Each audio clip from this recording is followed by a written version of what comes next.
नमस्कार, नए वीडियो में स्वागत है। आज बात करेंगे हिंदी युवक भारती महाराष्ट्र बोर्ड 11वीं कक्षा के अगले पाठ के बारे में, जिसका नाम है भारती का सपूत और इसके लेखक है रांगे राघव। लेखक परिचय बात करें तो रांगे राघव जी का जन्म 17 जनवरी 1926 को आगरा उत्तर प्रदेश में हुआ। आपकी संपूर्ण शिक्षा आगरा में हुई, वहीं से आपने PhD की उपाधि प्राप्त की। आंचलिक, ऐतिहासिक तथा जीवनी परक उपन्यास लिखने वाले रांगे राघव जी के उपन्यासों में भारतीय समाज का यथार्थ चित्रण प्राप्त है। आपने साहित्य की लगभग सभी विधाओं में सृजनात्मक लेखन करके हिंदी साहित्य को समृद्धि प्रदान की है। रांगे राघव जी की मृत्यु 1962 में हुई। प्रमुख कृतियां हैं लोई का ताना, भारती का सपूत जो कि एक जीवनी परक उपन्यास है, कब तक पुकारूं उपन्यास, अंगारे ना बुझे कहानी संग्रह, पिघलते पत्थर काव्य संग्रह, विरूढ़क नाटक, संगम और संघर्ष आलोचना है आदि प्रमुख कृतियां हैं। विधा परिचय की बात करें तो उप का अर्थ समीप तथा न्यास का अर्थ थाती अर्थात मनुष्य के निकट रखी वस्तु। उपन्यास गद्य साहित्य का वह रूप है जिसमें जीवन का बहुत बड़ा पटल चित्रित रहता है। यह हमारे जीवन का प्रतिबिंब होता है जिसके प्रस्तुत करने में कल्पना का प्रयोग आवश्यक है। उपन्यास महान सत्य और नैतिक आदर्शों का एक अत्यंत मूल्यवान साधन है। इसमें लोकप्रियता और मान्यता का अद्भुत समन्वय होता है। मानव जीवन का सजीव चित्रण उपन्यास है। पाठ परिचय की बात करें तो प्रस्तुत अंश जीवनी परक उपन्यास से लिया गया है। इसमें किसी व्यक्ति के जीवन वृत्त को आधार बनाकर कल्पित प्रसंगों की सहायता से औपन्यासिक स्वरूप दिया जाता है। इसमें हिंदी गद्य के जनक भारतेंदु के जीवन के विविध पहलू का रोचक ढंग से परिचय कराया गया है। बचपन से ही साहित्य और शिक्षा के प्रति रुझान ने भारतेंदु को हिंदी साहित्य जगत का देदीप्यमान इंदु अर्थात चंद्रमा बना दिया। अंग्रेजों की नीतियों, सामाजिक कुरीतियों, अशिक्षा के खिलाफ भारतेंदु द्वारा जगाई अलख को उपन्यासकार ने अपनी लेखनी से और भी प्रज्वलित किया है। तो इस प्रकार लेखक का परिचय, प्रमुख कृतियां, विधा परिचय और मुख्य पाठ परिचय क्या रहा, ये सब हमने देखा। मुख्य पाठ की बात करें तो मुख्य पाठ यह एक विद्यालय में आयोजित कार्यक्रम है जो कि भारतेंदु के जन्म दिवस के दिन आयोजित किया गया है और भारतेंदु के ऊपर लिखी पुस्तक को वहाँ उपस्थित एक अध्यापक पढ़कर वहाँ के उपस्थित लोगों को सुना रहे हैं और भारतेंदु के जीवन के विविध पहलुओं की जानकारी वहाँ पे प्रस्तुत कर रहे हैं। रत्नहास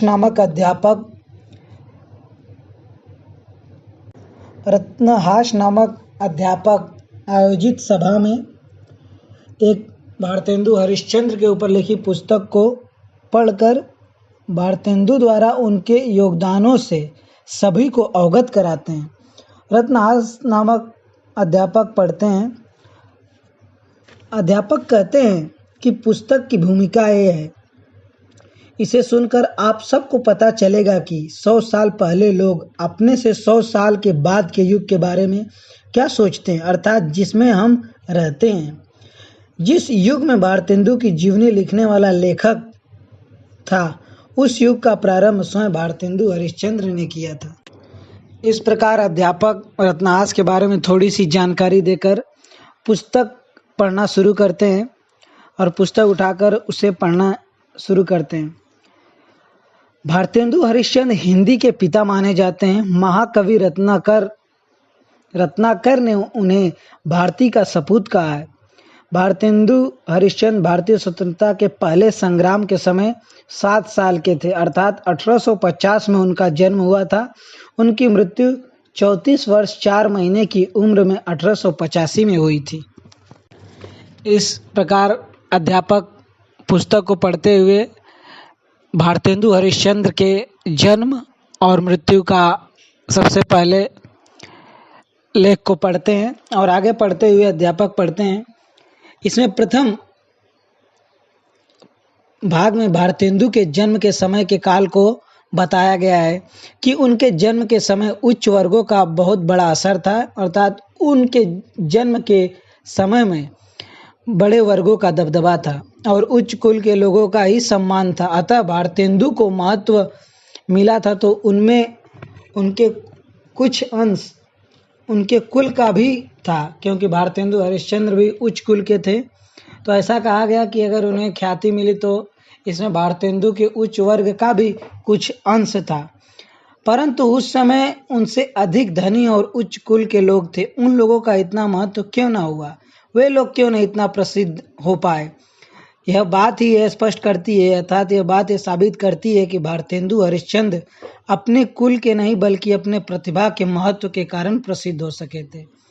तो इस प्रकार इस पंक्ति से स्पष्ट करते हैं, अध्यापक बताते हुए कहते हैं कि इस पुस्तक में यह लिखा गया है कि भारतेंदु हरिश्चंद्र के जन्म के वर्ष उच्च लोगों का दबदबा था, उनका असर था। भारतेंदु भी उच्च वर्ग के लोगों में शामिल थे, परंतु उनसे भी अधिक धनी और उच्च वर्ग के लोग थे। वो लोगों का इतना नाम क्यों नहीं हुआ, इसीलिए कहा गया है कि भारतेंदु हरिश्चंद्र अपने वर्ण अर्थात अपने वर्ग और उच्च जाति के कारण नहीं बल्कि अपनी प्रतिभा के महत्व के कारण इतने प्रसिद्ध हो पाए थे। आगे पुस्तक में कुछ इस प्रकार लिखा हुआ था कि भारतेंदु हरिश्चंद्र अपने साहित्य में कुल को महत्व नहीं दिया करते थे, यही उनके व्यक्तित्व के विकासशील होने का बड़ा सशक्त प्रमाण है। भारतेंदु ने कुल के गर्व को दोहराने के बजाय देश के गर्व को दोहराया, अर्थात कुल के बजाय देश का गर्व को महत्व प्रदान की। वह अपने कुल का वर्णन ना करते हुए मैं भारतीय हूँ इस वर्ग को ज़्यादा महत्वपूर्ण समझाया। भारतेंदु की बुद्धि काशी में प्रसिद्ध होने लगी थी। वे मात्र 5 वर्ष में कविताएं रचने लगे थे। 13 वर्ष में भारतेंदु का अगले भाग में भारतेंदु के बचपन और उनके विभिन्न वर्ष में उनके युवक होने में उन्होंने क्या क्या योगदान दिया, यह सब समझाया गया। तो चलिए देखते हैं। जैसे भारतेंदु की बुद्धि काशी में प्रसिद्ध थी, वे मात्र 5 वर्ष में ही कविताएं रचने लगे थे। 13 वर्ष में भारतेंदु का विवाह शिवालय के रईस लाला गुलाब राय की पुत्री मन्नो देवी से हुआ। 17 वर्ष की आयु में भारतेंदु हरिश्चंद्र ने नौजवानों का एक संघ बनाया और उस संघ के दूसरे वर्ष ही एक वाद विवाद सभा अर्थात डिबेटिंग क्लब की स्थापना की। उस सभा का मुख्य उद्देश्य उन्होंने भाषा और समाज को सुधार करने के लिए ही बनाया था। और 18 वर्ष की आयु में भारतेंदु हरिश्चंद्र काशी नरेश की सभा, बनारस इंस्टीट्यूट और ब्रह्मामृत वार्षिक सभा के प्रधान के सहायक के रूप में कार्यरत रहे और साथ ही उन्होंने कवि वचन सुधा नामक पत्र निकालना भी प्रारंभ किया। इन्हीं दिनों भारतेंदु हरिश्चंद्र ने होम्योपैथिक चिकित्सालय खोला, जिनमें वो गरीब लोगों को मुफ्त दवाएं बांटने का कार्य करते थे। यह सब बताते हुए अध्यापक पुस्तक से नज़र हटाते हैं और कहते हैं कि भारतेंदु हरिश्चंद्र तो फक्कड़ आदमी थे, वे निडर थे, वे किसी से नहीं डरते थे, वे लोगों में बदलाव की भावना रखते थे, बदलाव चाहते थे, उनके अंदर एक निडरता थी, एक प्रभावशील व्यक्तित्व था। अगले भाग में पुस्तक में कुछ इस प्रकार है कि बचपन से ही भारतेंदु के साहित्य में रुचि जाग उठी थी। पिता कविता करते थे, उनका असर भारतेंदु के मन पर अत्यधिक पड़ा। इसी कारण 6 वर्ष की आयु में कविताओं की धाक भारतेंदु हरिश्चंद्र के मन ने जमा ली थी। भारतेंदु हरिश्चंद्र ने को इतना पता था कि पिताजी उनके कुछ लिखा करते थे और बहुत सारा लिखा करते थे। भारतेंदु हरिश्चंद्र के पिता बलराम कथामृत लिख रहे थे, तभी पास में बैठे हरिश्चंद्र ने कहा, बाबूजी। पिता चौंके और बोले, क्या है रे? भारतेंदु हरिश्चंद्र ने कहा, बाबूजी, मैं कविता बनाऊंगा। इस पर पिताजी ने आश्चर्य से देखा और कहा, अवश्य। हरिश्चंद्र इतना सुनते ही कुछ गाकर पिताजी को सुनाने लगे थे। वह सुनकर पिताजी गदगद होकर रो पड़े। पिता की आंखों में आंसू आ गए कि 6 वर्ष की आयु में उनके पुत्र ने इतनी महानता हासिल कर ली कि वे कविताएं रचने लगे और उनको समझाने भी लगे। भारतेंदु 6 वर्ष के थे। पिता अपनी कच्छप कथामृत सुना रहे थे तो उसमें कुछ सोरठा इस प्रकार था, करण चहत जय पारू कछ कछुआ भगवान को। महफिल में इसके अर्थ को लेकर चर्चा होने लगी। तभी हरिश्चंद्र अचानक उठे और बोले, बाबूजी, क्या इसका अर्थ हम बता दें? पिताजी ने कहा, बताओ।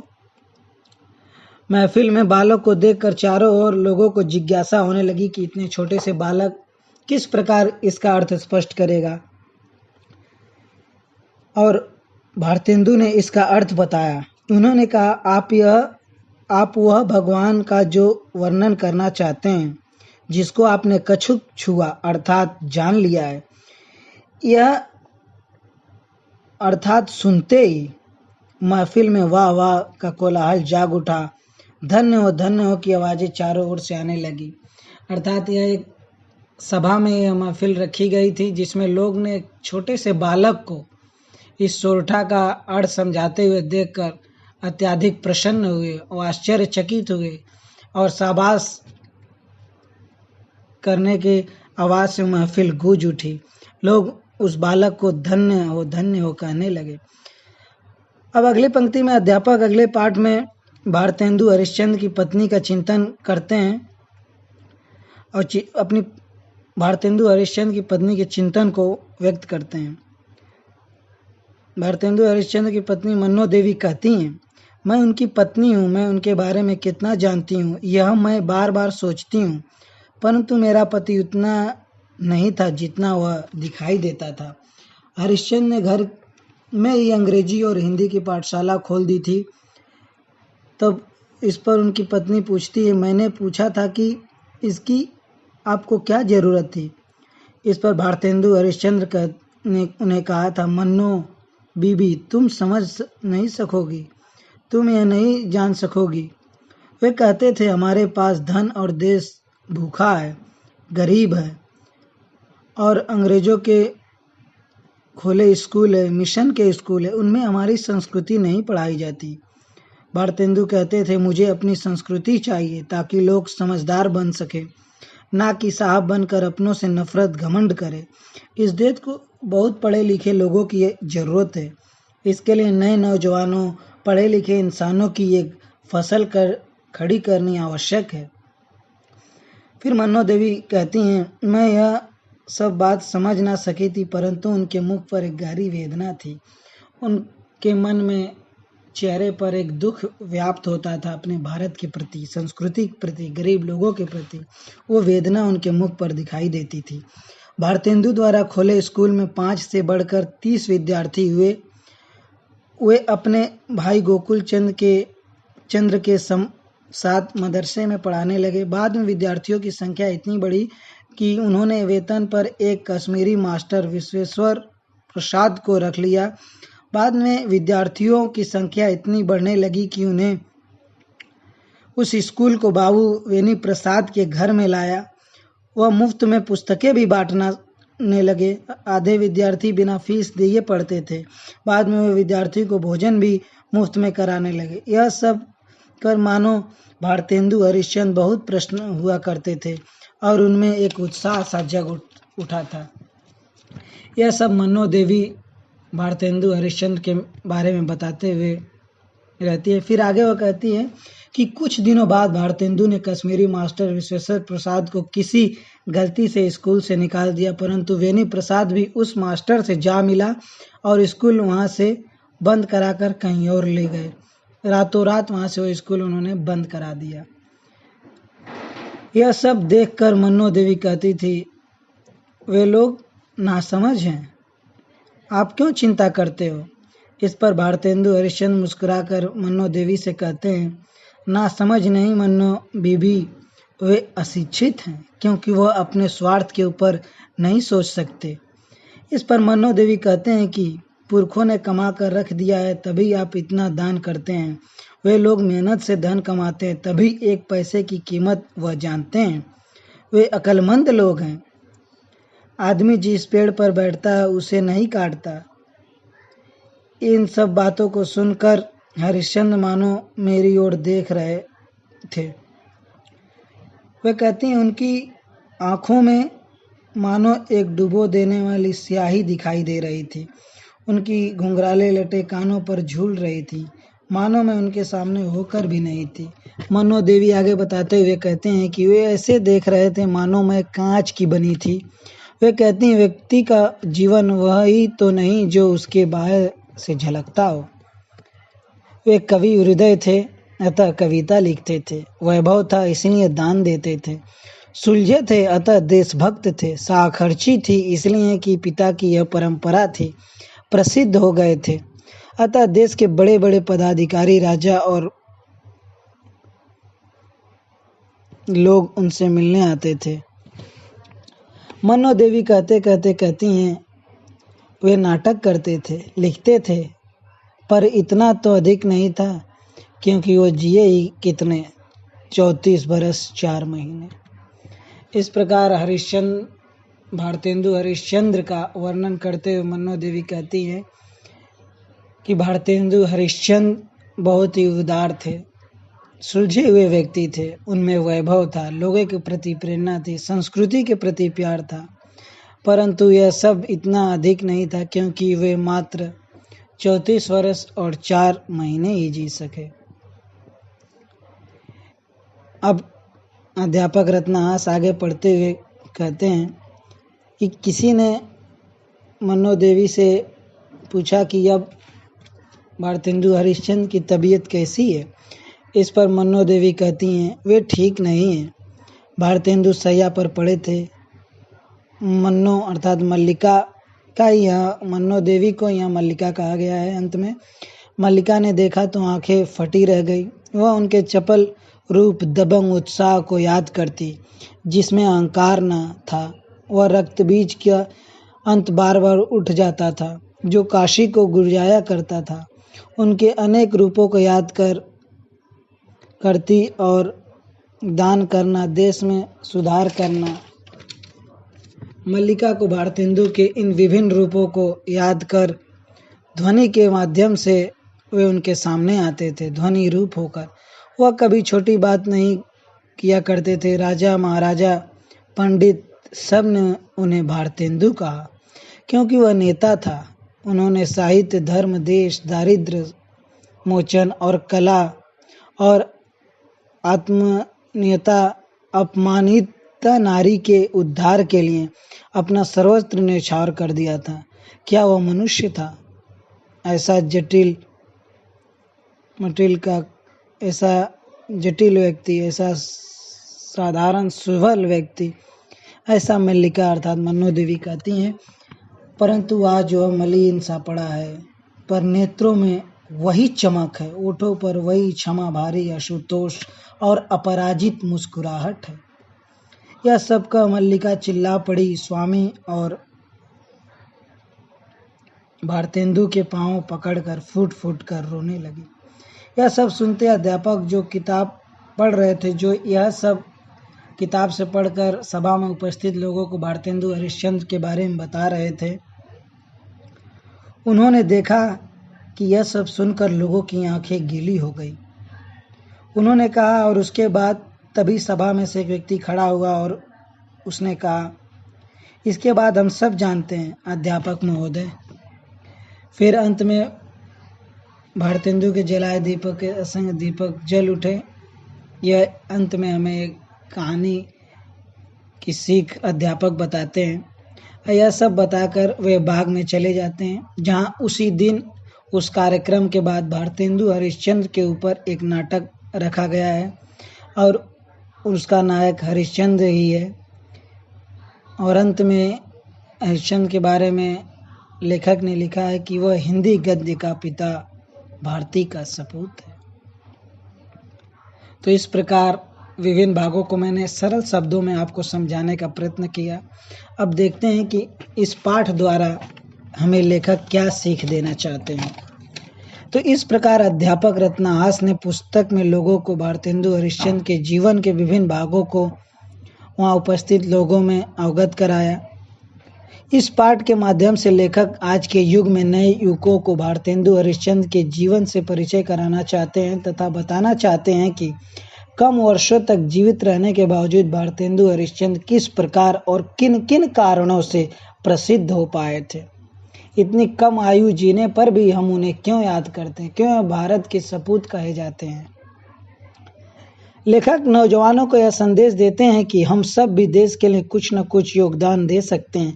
इसके लिए हमें 100 वर्ष तक जीवित रहने की कोई ज़रूरत नहीं, अपितु कर्म करते रहने की ज़रूरत है जो देश के लिए कल्याणकारी हो, लोगों में समानता बढ़े, अशिक्षितता समाप्त हो, अपनी संस्कृति का विकास हो। यही लेखक का मुख्य उद्देश्य है इस पाठ द्वारा। तो इस प्रकार लेखक हमें इस पाठ द्वारा इन विभिन्न मुद्दों को आज के जीवन में अवगत कराना चाहते हैं कि हमें अपनी संस्कृति नहीं भूलनी है, लोगों को समानता प्रदान करनी है, ऊंच नीच का भेदभाव नहीं रखना है, सभी को जागरूक बनाना है, शिक्षित करना है, तभी हमारा देश भारत एक सशक्त समृद्ध देश बन सकेगा। अंत में आपको ये बताता हूँ कि भारतेंदु हरिश्चंद्र को भारती का सपूत क्यों कहा गया है। तो भारतेंदु हरिश्चंद्र कम वर्षों तक ही जिए, वह केवल 34 वर्ष 4 महीने जिए, परंतु उन्होंने युवाओं को यह सीख दी कि हमें सदैव अपनी भारत माँ का सम्मान बढ़ाते रहना है, अर्थात भारत की संस्कृति को बढ़ाते रहना है, अंग्रेजों की गलत नीतियों को खत्म करना है, अशिक्षिता समाप्त कर लोगों को शिक्षित और जागरूक बनाना है। उनकी इसी सीख की लौ को और प्रज्वलित करते रहना है। इसी विचार के कारण भारतेंदु हरिश्चंद्र को भारती का सपूत कहा गया है। तो आपको वीडियो अच्छा लगे तो वीडियो को लाइक करें, शेयर करें और चैनल को सब्सक्राइब और कमेंट जरूर करें। धन्यवाद।